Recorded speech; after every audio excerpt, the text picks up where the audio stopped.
All right, we're live. Good morning, everybody.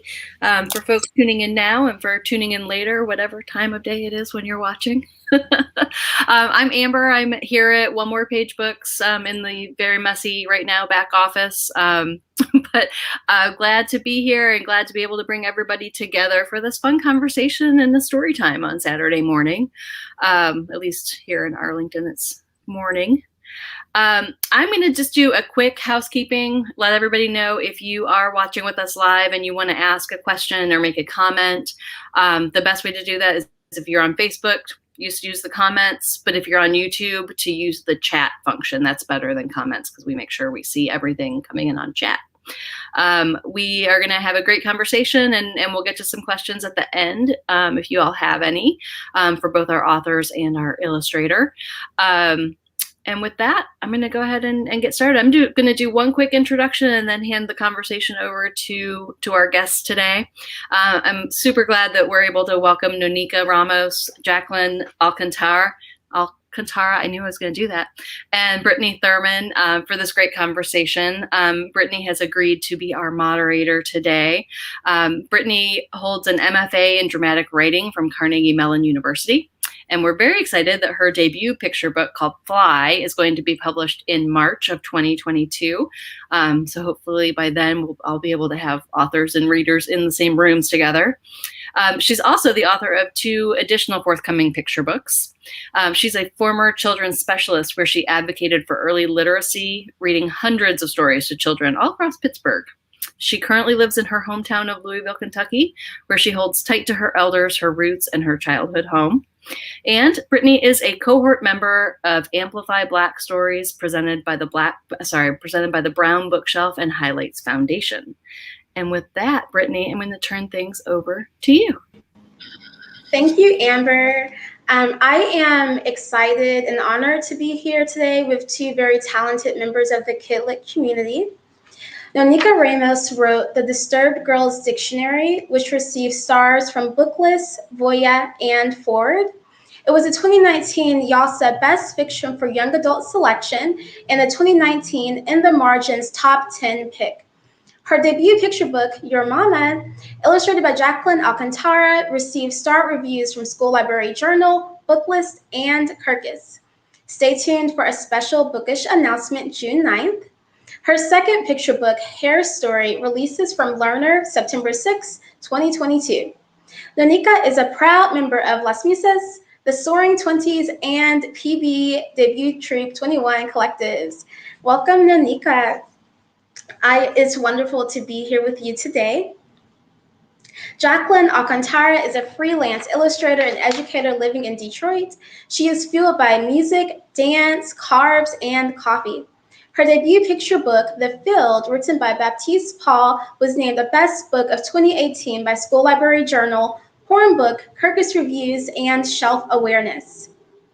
Freedom Soup, written by Tammy Charles, has been named a Kirkus Best Book of 2019 and has received 4 starred reviews. She had 2 books released this year in 2021, Jump at the Sun, written by Alicia D. Williams, and Your Mama, written by NoNieqa Ramos, which has received a total of 7 starred reviews. She leads the SCBWI Illinois Equity and Inclusion Committee and is particularly excited about promoting diversity in children's literature and the illustration field. Welcome, Jacqueline. So I was captivated the first time that I read Your Mama. I see it as a peek into the mother-daughter relationship and an ode to mamas. It reminds me of what an extraordinary gift mothers are. And now we will have a very special story time of Your Mama read by NoNieqa.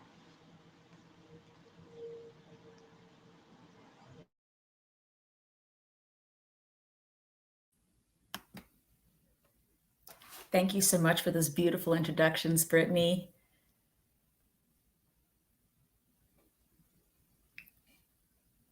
I just had the pleasure of reading Your Mama to several second grade classes yesterday that include my child. So it was very, very beautiful to see the reactions of all the children reflecting on their mamas and also their caregivers.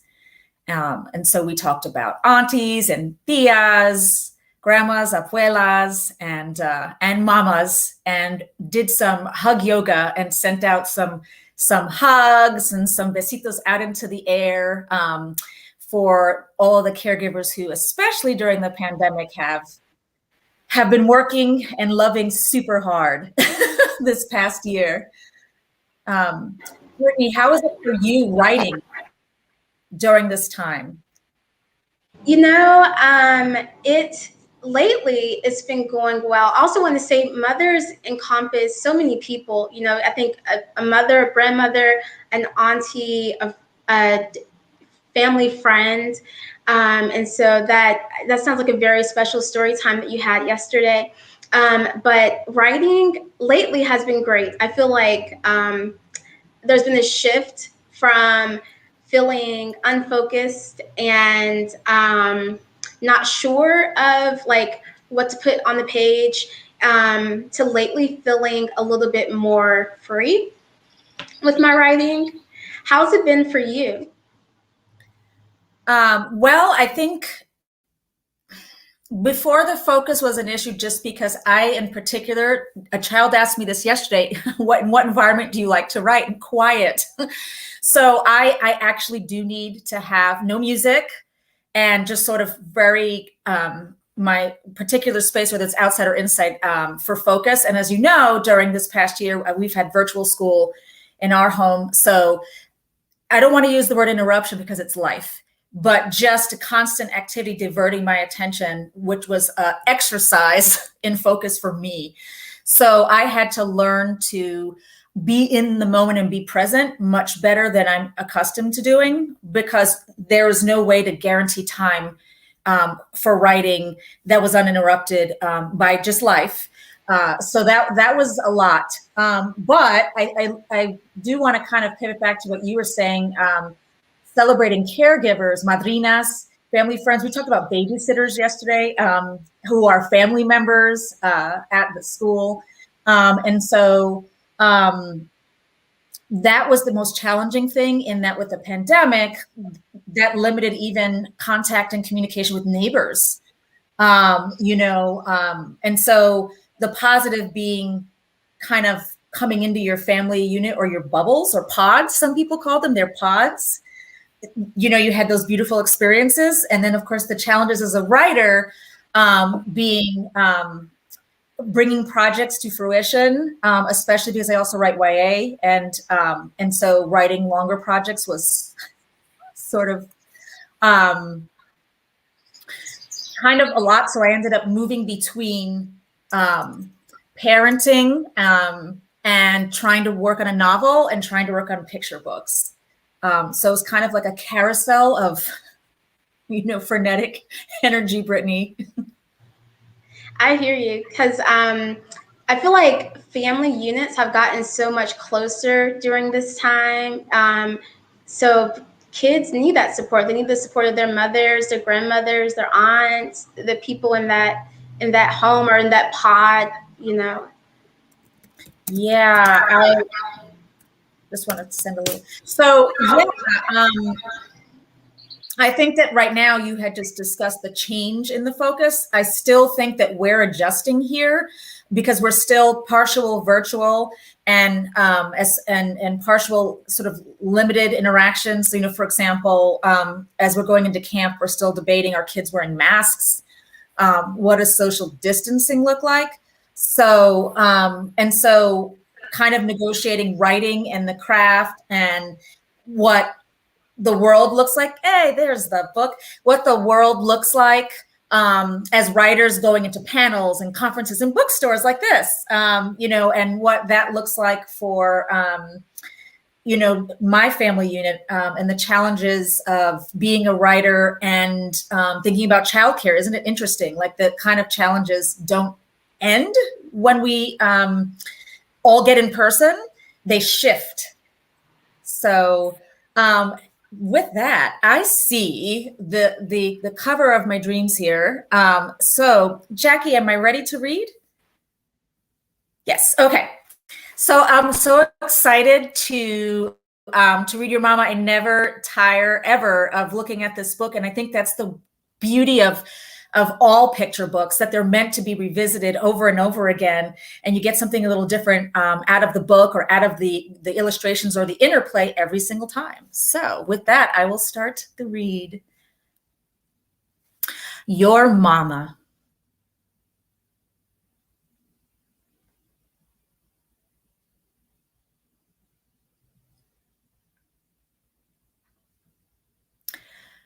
Your mama, so sweet, she could be a bakery, all frosting, powdered sugar, and pastries. Leaves love notes in your almuerzo homemade. She's the cinnamon to your tembleque, the tres leches to your cake.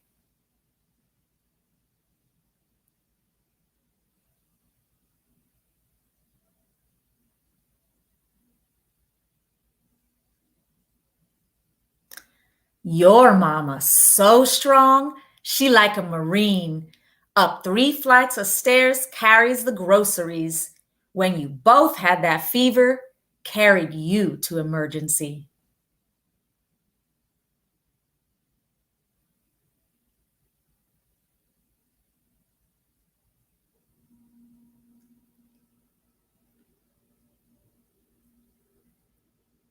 Your mama, dressed so fine, she could have her own clothing line.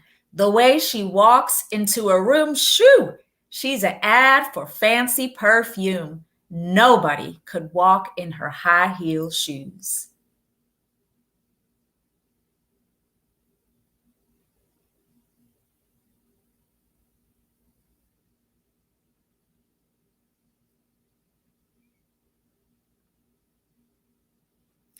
That's why you couldn't help messing with the makeup she keeps in her purse. You want to look just like her. But your mama's so forgiving, she lets you keep on living.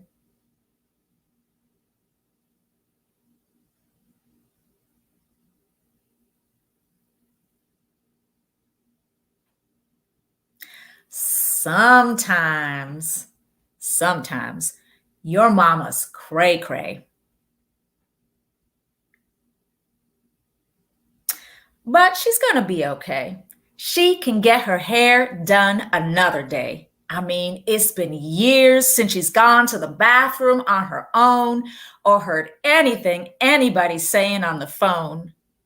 Wouldn't it be nice to have couches that weren't trampolines?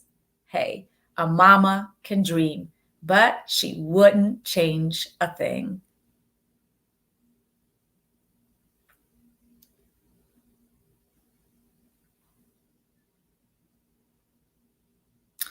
Your mama, a brainiac, mo better than any app. A drone, she'll teach you to work it from her phone. Got math problems? She could solve them. Plus, you're both library VIPs because she knows everything about everything. She's your A-team.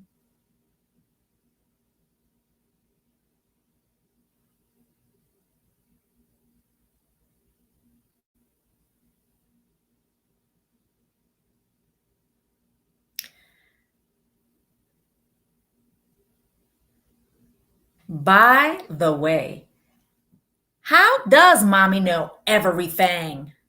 Woman catches all your vibes. Must read minds.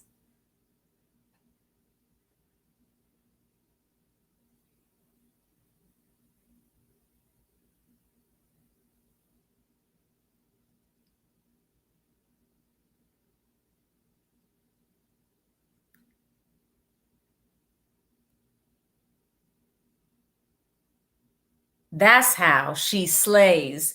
Birthdays, holidays, anniversaries, weekends, vacays, getaways.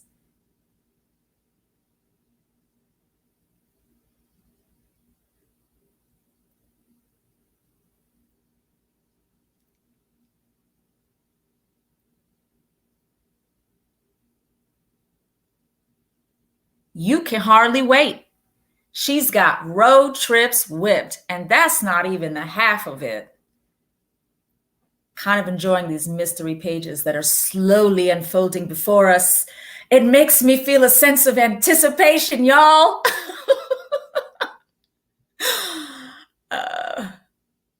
I mean, I'm appreciating more every time I look at these pages, Jackie. I mean, I'm seeing hints of the field in this book.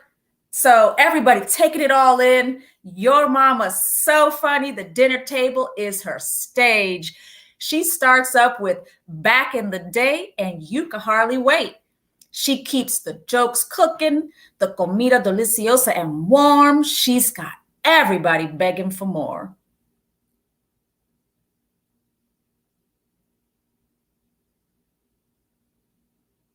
And I do want to point out, as we are moving from the next page, keep in mind all the little things like the little doggy. There is a little doggy, everyone, y'all, in this book that we are going to discuss deeply after this reading. Your mama so woke, she gonna sit by and watch injustice? Nope. She takes all you kids when she votes. With posters homemade, she marches in every parade.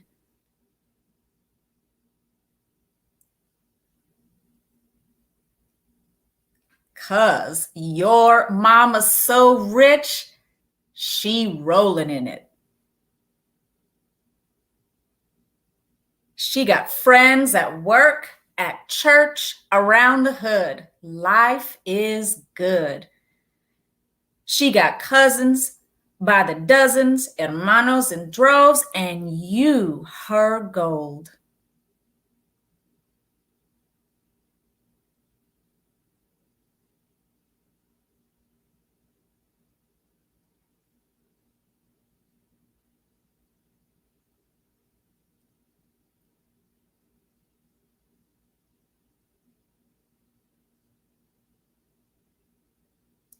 Loving this. You are her wish, her hope, her prayer, her push, her pull, her miracle.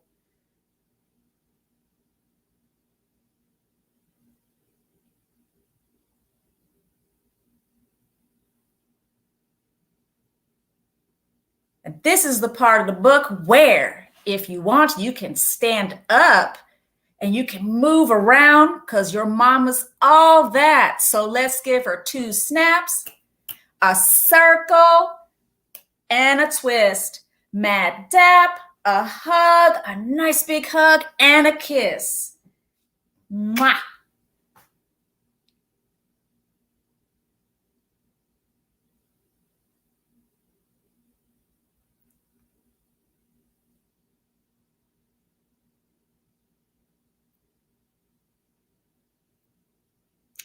Let's raise the roof, y'all. Woo woo! Because it takes 2, your mama and you. Truth.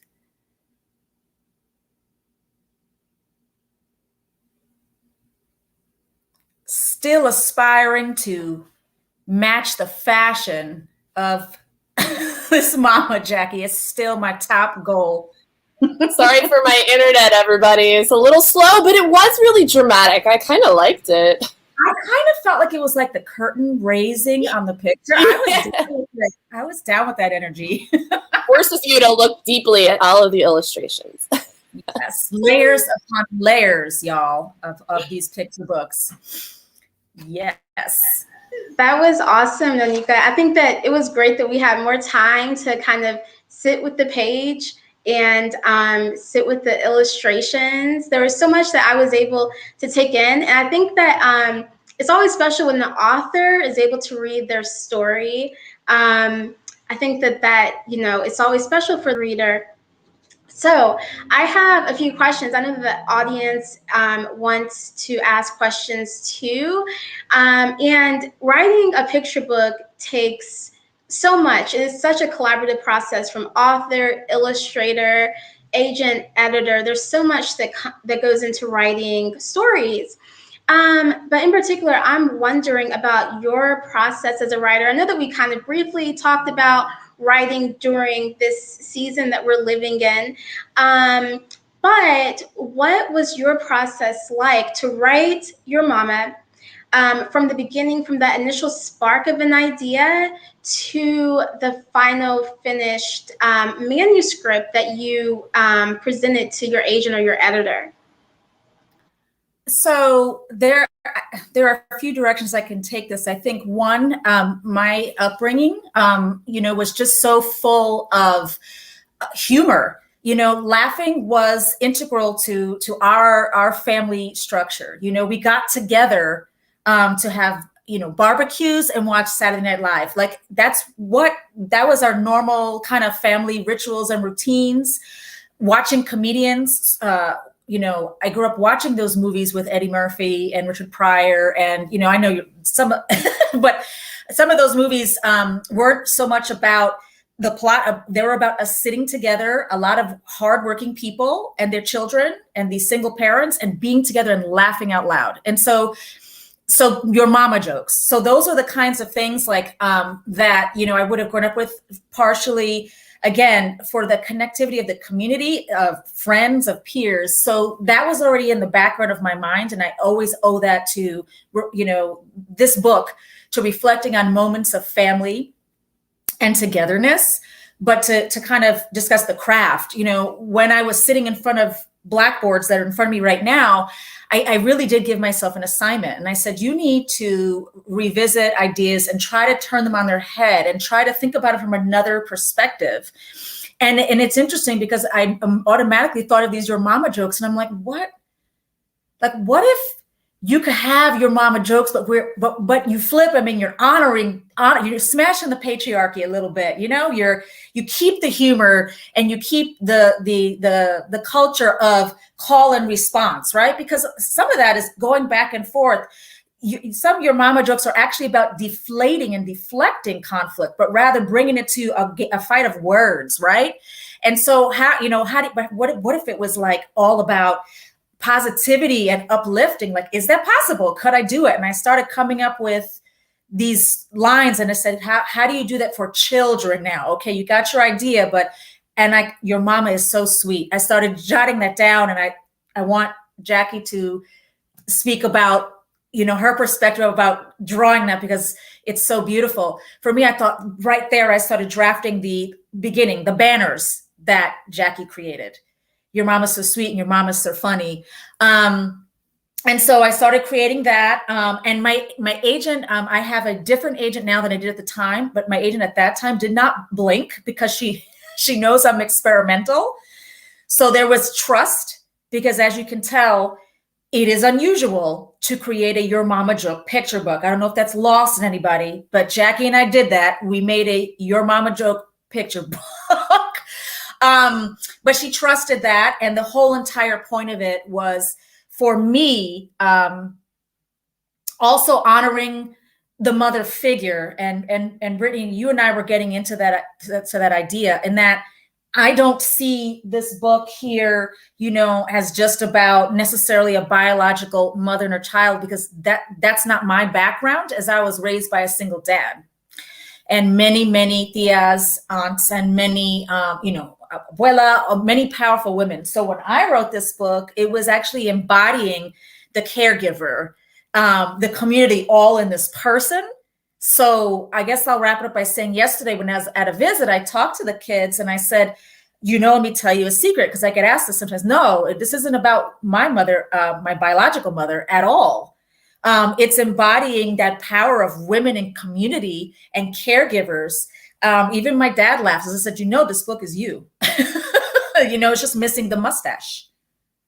That's all. So that's what my intent. So as far as the end process is concerned, I felt like, and Jackie, I'm going to stop for a second and let Jackie speak to this. Jackie and I didn't communicate. Every process is different.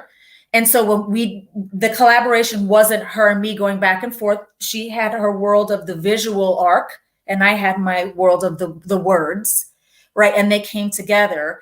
And then, we basically came together at the publication process, right? Where we're collaborating on sharing our work.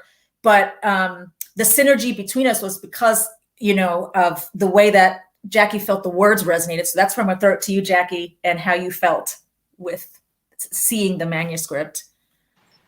I forget the original question. Or I mean, when I saw the manuscript, like, I mean, it was just so fun to read. And I just love projects where there's instantly all these really fun visuals that pop into your mind. And, but I mean, I couldn't help, of course, like throwing in lots of memories of my mom, you know, my TS, my, you know, mom's friends who are pretty much family, all of the amazing qualities of the women in our lives, and throwing it all into this mom character. Yeah, but it was just such a fun manuscript that, I mean, who could, oops, sorry. Did you guys hear me at all? Yeah, except until the end. Oh, okay. I remember as a kid hearing your mama jokes, and they would always make me cringe. But that was such like an integrated part of elementary school, like elementary in the 90s, 80s too. And so when I saw your mama initially, you know,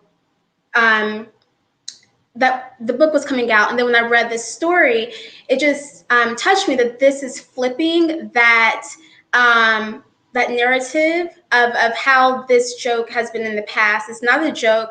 Mothers are marvelous and strong and deserve all the respect.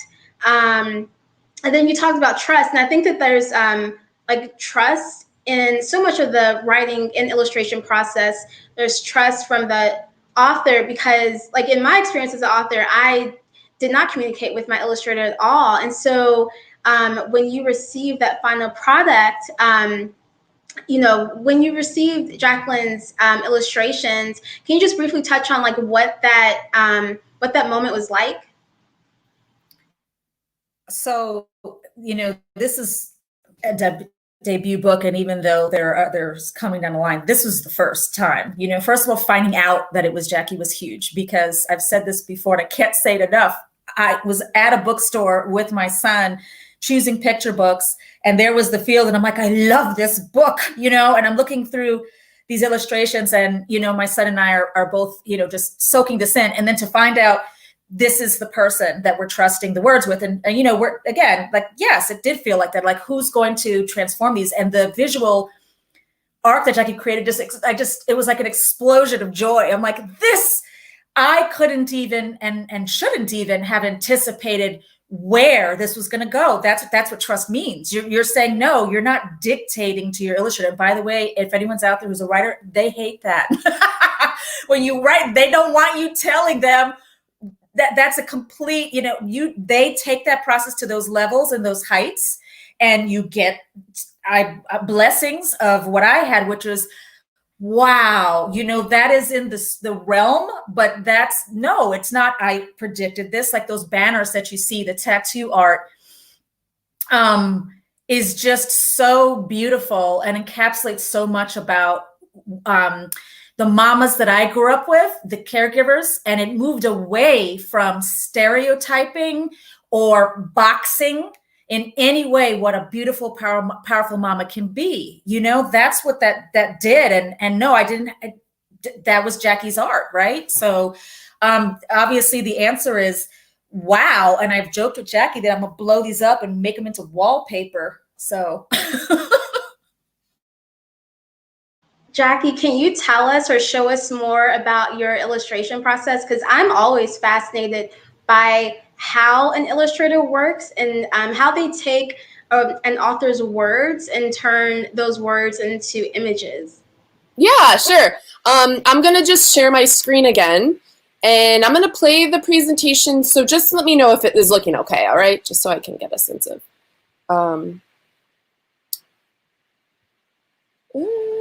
there we go.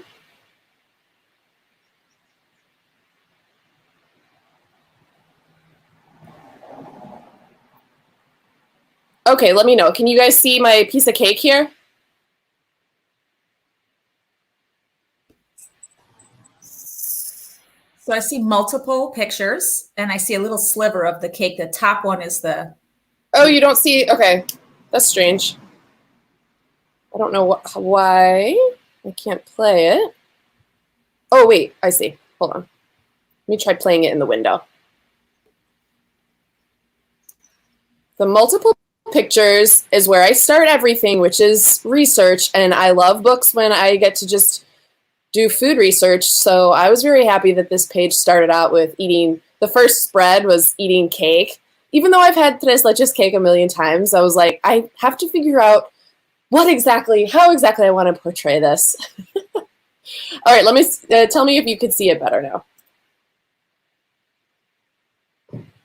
Or no? It's the same image. Oh, Yeah, the collage kind of. that's strange. All right, let me stop this. I don't know how to stop it now, though. I can take it off.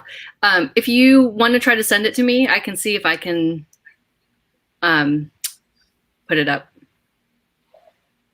That's okay. You know what? I'm just going to share a different window. Okay. To just show some sketches and stuff. But actually, I'll just minimize those pictures so we can see them. Sorry, everybody. It's just the way it's the challenges we Our have. life now, isn't it?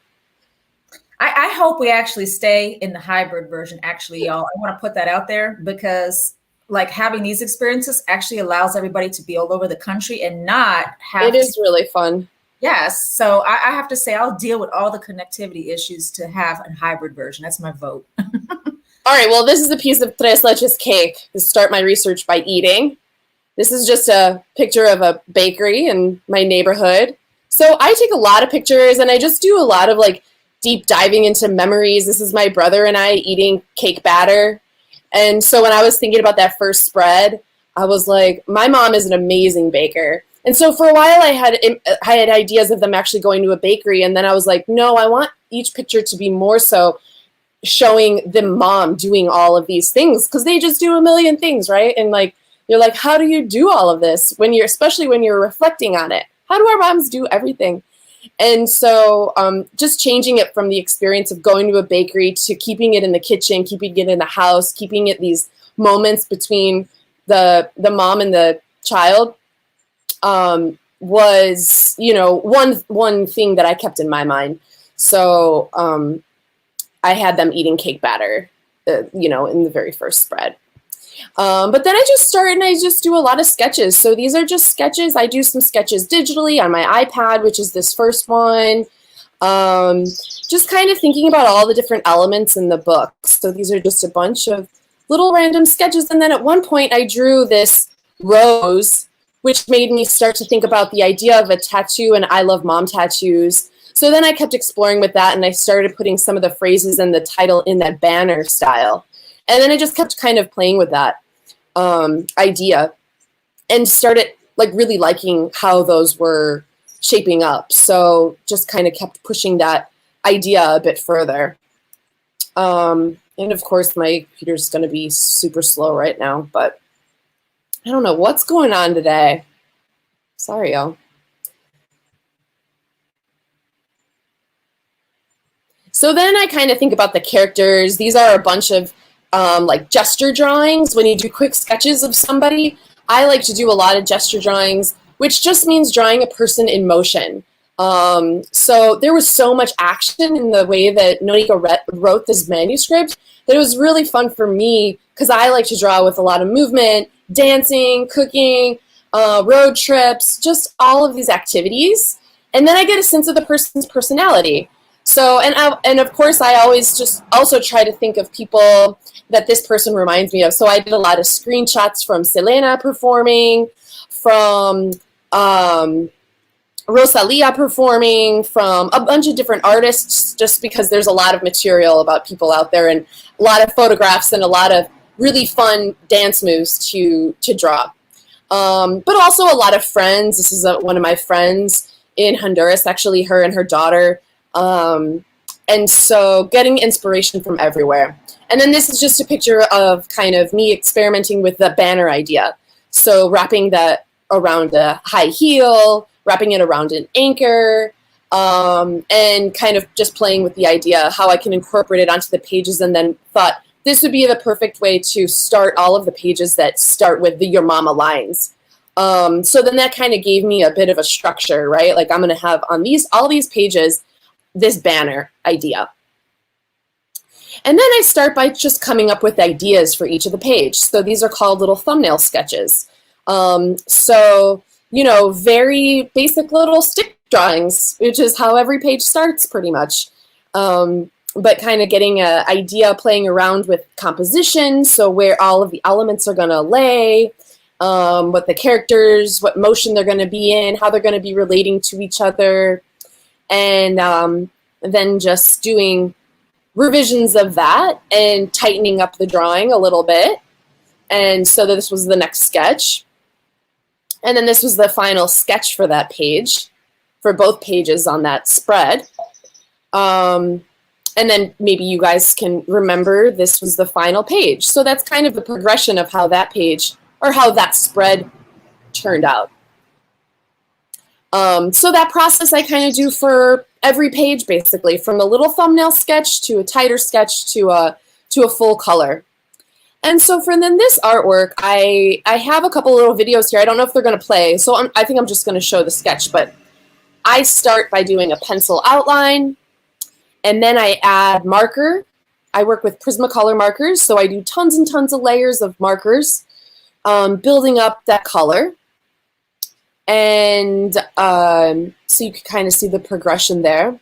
And then for this book, I wanted to have that kind of flash tattoo feel, you know, where you see images of tattoo artwork, and it's always on these kind of sketchy pastel-y backgrounds with neutral colors. So I just did a bunch of pastel backgrounds, and then I scan everything, and then I finish it on the computer. So I'll take all of the layers, add them together, and then that's how I kind of create the end final artwork.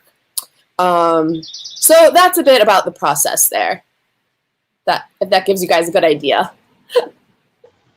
I think your process is so cool. I don't it's cool to see that you use markers to build up the color, and then also to know that inspiration comes from any place and every place. Family can be inspiration, friends can be inspiration. So it's lovely to see like who inspired the illustrations for your mama. But I'm also wondering, I know that NoNieqa and I kind of briefly touched on this, but what inspired the mother-daughter relationship in this story? And I'm wondering, did your own relationship with that caregiver in your life inspire the story and the illustrations? Did your own relationship like with your children inspire the characters and the illustrations in your mama? Wait, sorry, quick question. Did you see the screen? Was I sharing the screen right then? Yes. Oh, okay. Because it went away really quickly, and then I was worried. Okay. Sorry. And Brittany, is that question for Jackie? Yeah, well, for both of you. Okay. Okay, so I'm sorry, things are being glitchy and it's just glitchy. Yeah, I'll start, Jackie, or if that's Sure. okay. Yeah, I did touch on this a little bit before with the mother-child relationship. I certainly have found a new dynamic in reading picture books to my own children. I can say that because my previous books, the Disturbed Girls Dictionary, were not, that's a YA book, and that's certainly not appropriate for young children. So they actually haven't read my work. So this was the first experience where, after you were saying, Brittany, that you've read hundreds of books to children all over Pittsburgh. I'm an educator as well. So I've worked in Texas and read hundreds of books, but there's nothing like the experience of sitting and reading to your own child for the first time, and sitting with my Langston and cozying up with my picture book. And so that was magical. So I will speak to that. Like I've always adored picture books, and my older child still reads them because picture books are for everyone and for all ages. So in this house, when we get picture books, they're for everybody. So that was just phenomenal. And to be able to send them to my niece, right? And to say, hey, this is our book, and to see these little ones hold it is very powerful. And to be in my child's class, especially because when kids ask me, why did I write it?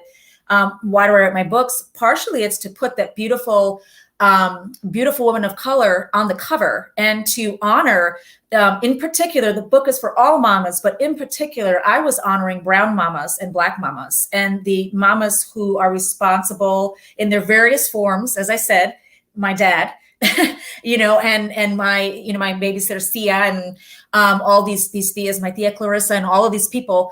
But it was specifically to honor those mamas who don't get, I believe, and I think is fact, the reverence and the respect still that they deserve. And so it was also social justice that pushed that, and to taking all these women who have always been managing families and taking care of everybody. The Theas I'm talking about were taking care of piles of kids at a time while juggling jobs and relationships and life, and getting degrees and, running businesses and all these things, all the while loving on us, and all the while having patience for all our shenanigans and just all these things. So that's kind of like what I wanted on the cover. And to see the cover that we're looking at, we have this gorgeous brown child looking with devotion into her mama's eyes. It was very important to me to have depicted there. And I hope to see, as we're all in this movement together,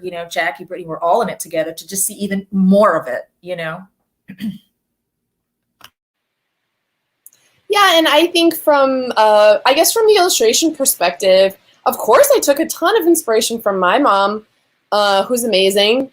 And, but in terms of like the child, I know that girls can pick up a lot of different books. Boys tend to pick up not books with a girl on the cover. So I really wanted the character in this book to not feel super girly, because I wanted all kids to be able to relate to this character and this relationship.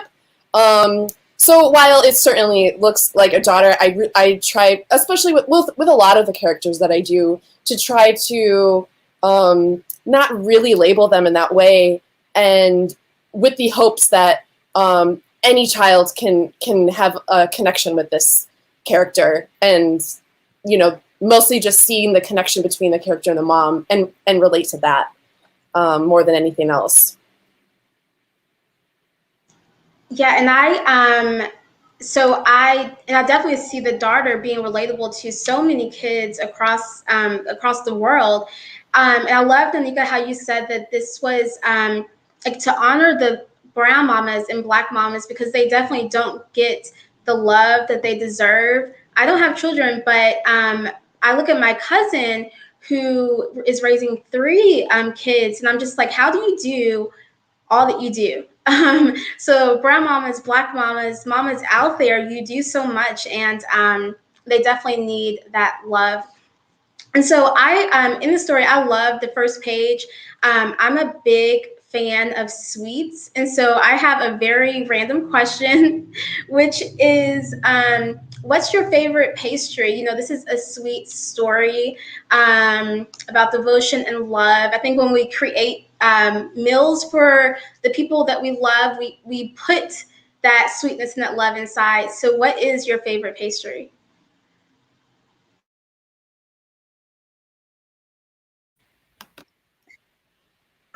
Brittany, I'm going to tell you this. I am horrible at following directions. So when you said that, my brain went into different. That being said, not following directions is why there's this book, right? Because I do not follow directions. I thought of brown bag lunches. Here's why. Because when my actual biological mother passed, and she did pass, my Thea Carmen took it, just became such a mom to me. And what she would do is, I had 2 jobs at the time. I was preschool teaching in the day and selling books at night, which sounds more hilarious as I say that. But, that's what I was doing.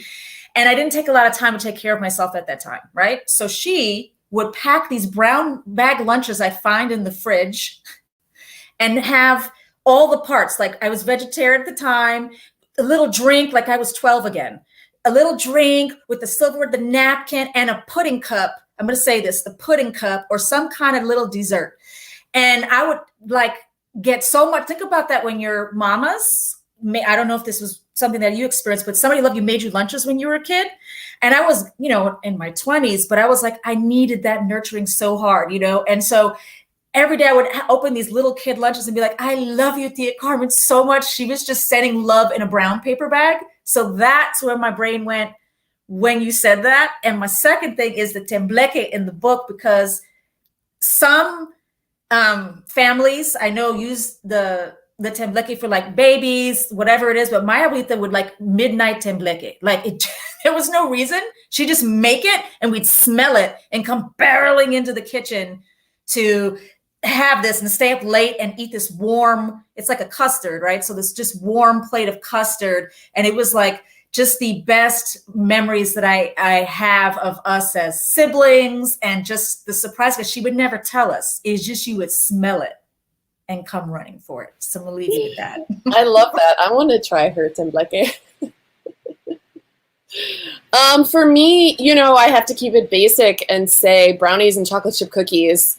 Like, I think growing up, my mom's brownies were like famous. Like, our friends would come over just for her brownies. But she's an amazing baker all around. And, any special occasion, she'd make an incredible flan. So I think those three would be my favorite, my top three. Yeah. Yeah. And now that I think about it, like, I do love sweets, but I remember my grandmother, whenever I would ask for a grilled cheese, she would make it. It could be like late at night and she would still make it. And thinking about it, I'm just like, yeah, that was love. She didn't have to get up. I could have had leftovers. No, she made me a grilled cheese sandwich.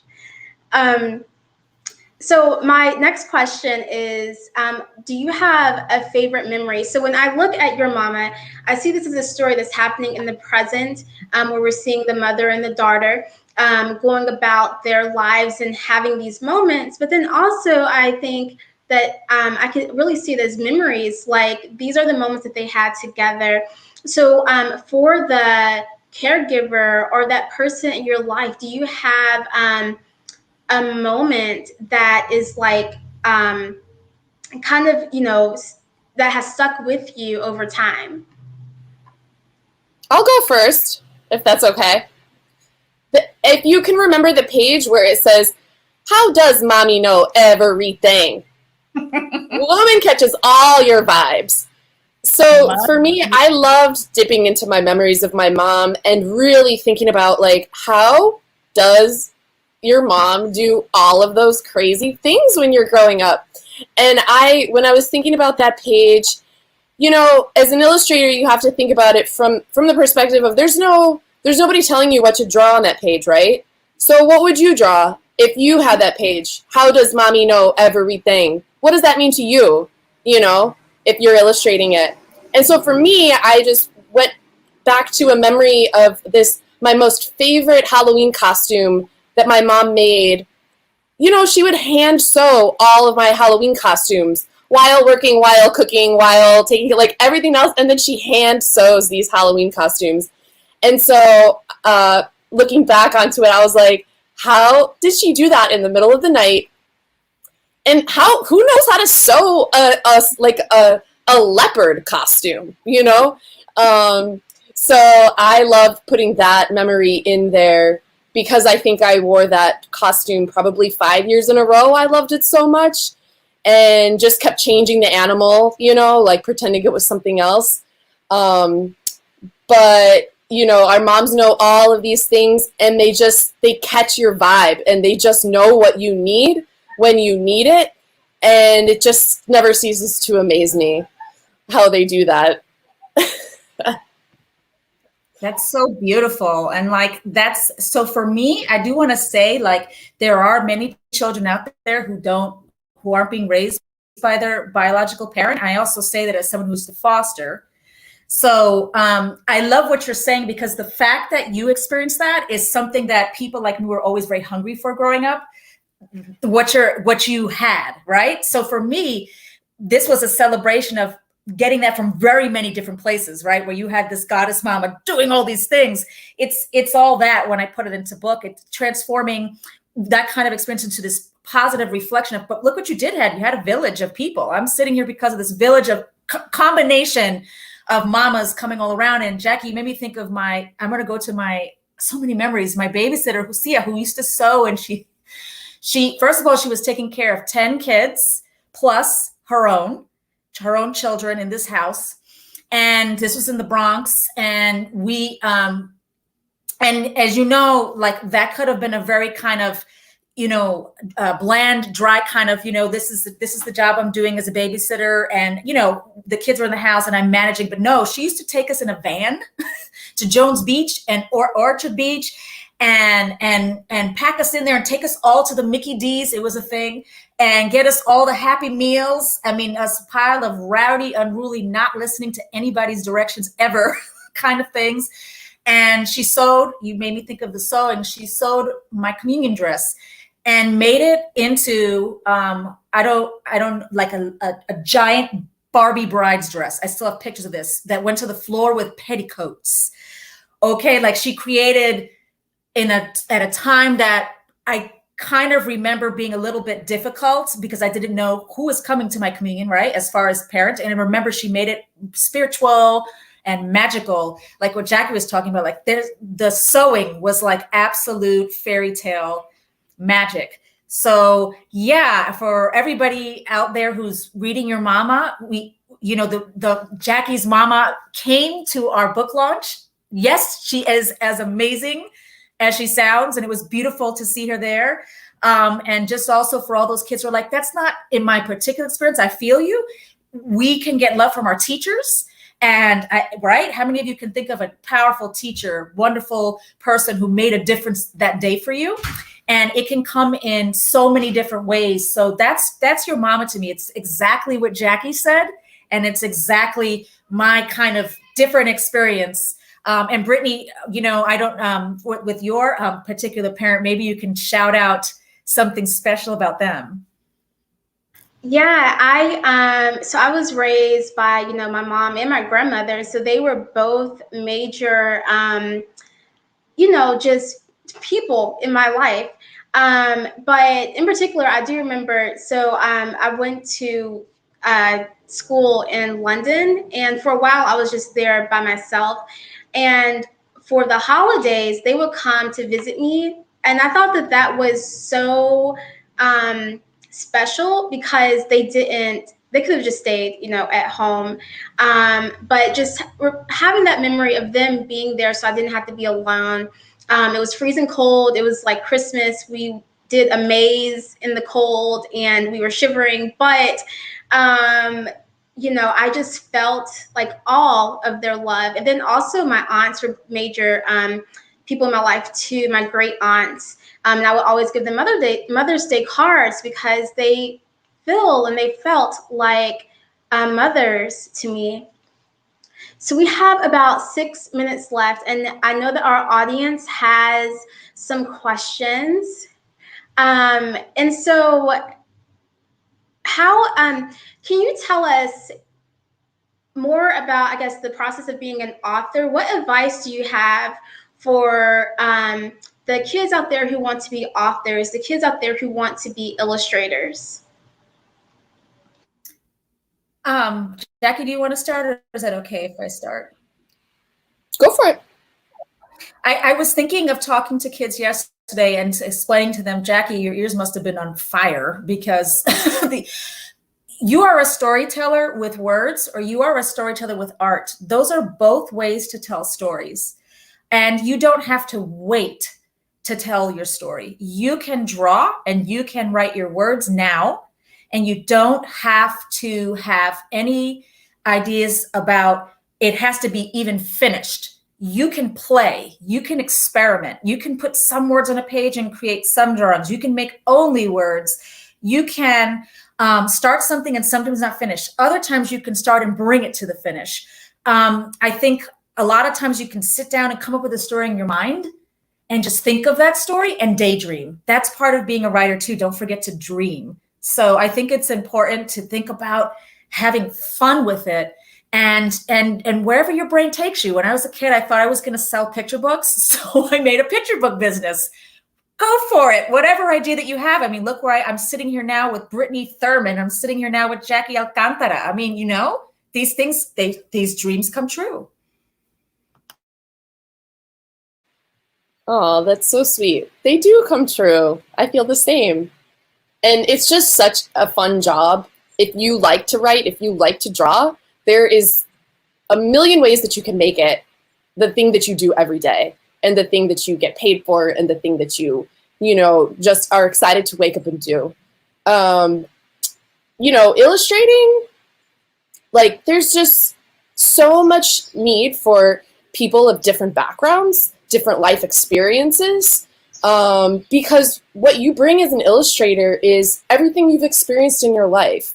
And I think that there's still such a need for so many more different people of different backgrounds to be bringing their perspective and their stories.